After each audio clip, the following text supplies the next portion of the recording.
Okay, so this is Tuesday, April 23rd, 2024. This is going to be the first entry in my blog, my video blog, about preparation for the Whiskey 50 race that I have coming up. Again, this is Tuesday, and the race is coming up on Saturday. So, giving some details about what I've been doing to get prepared for this big race. Well, first, actually, let me say a few things about the race itself. This is the biggest mountain bike race I've done before in terms of how strenuous the race is, in terms of not quite in terms of miles. I've done races where I've done 70 or 75 miles, but not nearly this technical and not nearly this much climbing. The Whiskey 50 race is actually 46 miles, so not quite 50, and it's 6,400, somewhere around 6,400, 6,500 feet of climbing, which is by far going to be the most climbing and most strenuous race I've done so far. And I've been racing mountain bikes since, this is 2024. First race was probably around 2012, 2013. So I've been racing for 11, 12 years now, and done a number of races, really good races up in Prescott, Arizona. The Whiskey has been my absolute favorite. I did it one time before last year, and I did 25 miles. And again, that's the Whiskey 25, I guess you would call it. And it's also in Prescott, Arizona.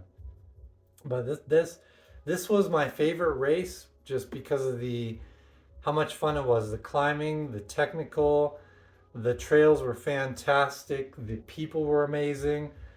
Uh, it felt like half the town came out and just were cheering you on and sending you off and celebrating. And it was huge. I think if I remember, it might have been something like 2,000 total racers for the weekend, from Friday afternoon all the way through Sunday morning. It might have been something like 2,000. And so it's a huge event, very well supported, and it's a big deal. It is one of the biggest races in Arizona, for sure. But so today is Tuesday, and Saturday will be the Whiskey 50 race. First time I've ever done the 50-mile version of the Whiskey race. I'd always heard about it. In years past, friends have talked about it. They've known people who've done it. And it was always like, yeah, the 25 is great, the 25 miler, but never do that 50. That 50 is just brutal.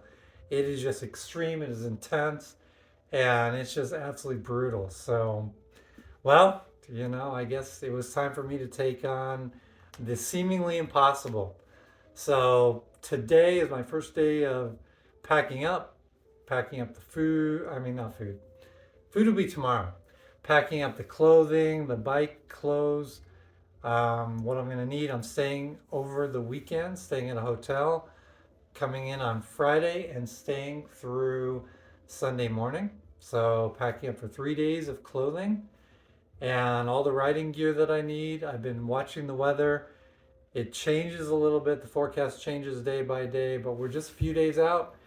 And it looks like now at this point, about a 40% chance of rain through about 4 or 5 hours of the racing time. And they're saying about only a tenth of an inch. And so I'm not expecting much more than kind of a drizzle on and off it. It could be drizzly for a lot of the morning, which that'll definitely affect the clothing that I want to wear. It's going to start out around 38 to 40 degrees, so it's going to be a very chilly, damp morning potentially. I've got to pack for that, prepare the clothing for my body to stay warm.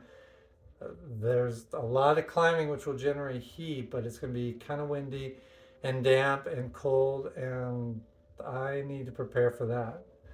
But that's what the forecast is saying. We'll see as the days get closer to coming up here. We'll see. We'll see. Hopefully, it'll get a little more dry and even a little more warm would be great. But we'll prepare and pack accordingly.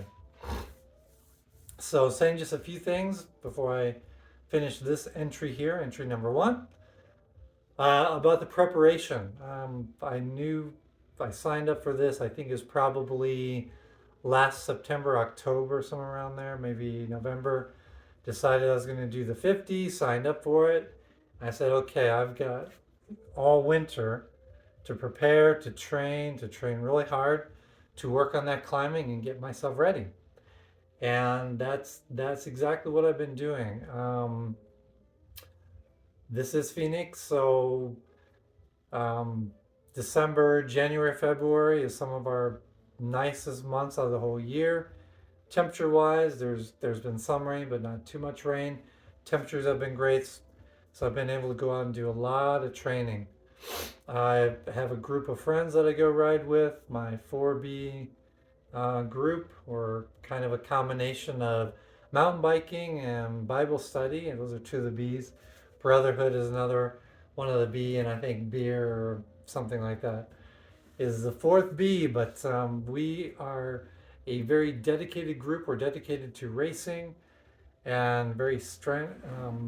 We push each other. We really train hard. We push each other to be at our best. We help each other, encourage each other, and very dedicated to our Bible study as well. So it's a great group of guys, but these guys have been pushing me. And what I've done, a couple of the recent notable rides, I had kind of mapped out over the last 3 months the training I wanted to do and done MBAA preparation races. Starting in January, I put together a whole new race bike, new wheels, new tires, a better dropper post, super light bike. I wanted to make a really, really fast race bike and race recon tires, doing everything I can to make the lightest, fastest race bike I can put together, probably with this race coming up in mind. And light is huge when it comes to 50 miles. It'll probably be about 7 hours of time, some right around there. And that much climbing, 6,400 feet of climbing. Every, half pound of total weight you can cut is going to make a difference. So put together a really fast race bike. And I did MBAA races then with that bike in January and February, and kind of took March off from the races, but that was good preparation. And I could tell my distances were improving, my stamina over those longer distances like 30, 40 miles. And then climbing was the other big thing. I had never done the most climbing I had done as of 6 months ago. The longest day was around 4,000 feet of climbing. So I knew I had some work to do. I needed to build up more climbing stamina and power. And so then we did this basically dirt road called Constellation Road in, I want to say, early first week of March maybe. And that day was 4,400 feet of climbing. So another step up from 4,000 to 4,400. And then what did I do next? Trying to remember now. Did some Shaw Butte repeats. Shaw Butte is about 850 feet of climbing every time you go up and then back down. It's over a short distance of 1.5 miles. So a lot of steep climbing, a lot of power building. And once I had done 4 repetitions up and down that's about 3,700. So I'm improving, but I wanted to really build the power and the strength. So I went after one of the biggest climbs that I knew of that I had never done. I'd seen this many, many times because I'd done an adjacent trail called Bell Pass, and I'd always seen the Thompson Peak Road. It's partially paved and partially trail, dirt road, rocky dirt road. And for years and years, I've looked at that, and everyone I've ridden with, my friends, we've looked at that and just said that's impossible. You know, that's super strenuous just for hiking. So none of us really seriously put any attention to doing the Thompson Peak climb on bike. But I saw it, and I said, you know what? It's time for the impossible challenge. That one looks absolutely brutal, but I'm gonna see if I can do it. I'm gonna give it my all. If I could do Thompson Peak, I am well on my way to being ready for the Whiskey 50. So went out about 5 weeks ago, I guess it was, and the weather was great. I'll do another video blog another time on all the details about that, but it was brutally steep and it was incredibly strenuous. It climbed 1,650 feet within the first like 3.5, 4 miles. So very, just so steep. It was like, put the bike in the lowest gear, practically lay the chest on the handlebars and just crank as hard as you can. Putting your chest in that position is because if you're leaned back at all, in a low gear, you're just gonna flip over backwards. So it was like lay the chest down on the handlebars and crank as hard as you can, and just go until just exhaustion made me stop. And the worst thing about that then is I have to restart, and a lot of times restarting is harder than just continuing to just tough it out, stand up, and keep going. But Thompson Peak was a great confidence builder after I'd done that, and certainly built a lot of new leg strength. And then finally, about 2.5 weeks ago, I would say 3 weeks ago, I did Mount Ord.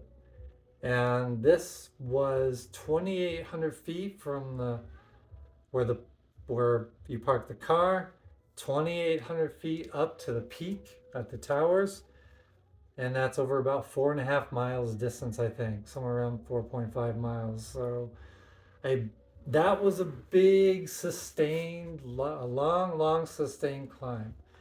And that was one of the things that I wanted to do to get ready for this race, was have a very long sustained climb. So that 2,800 feet, that achieved that, and went up and down.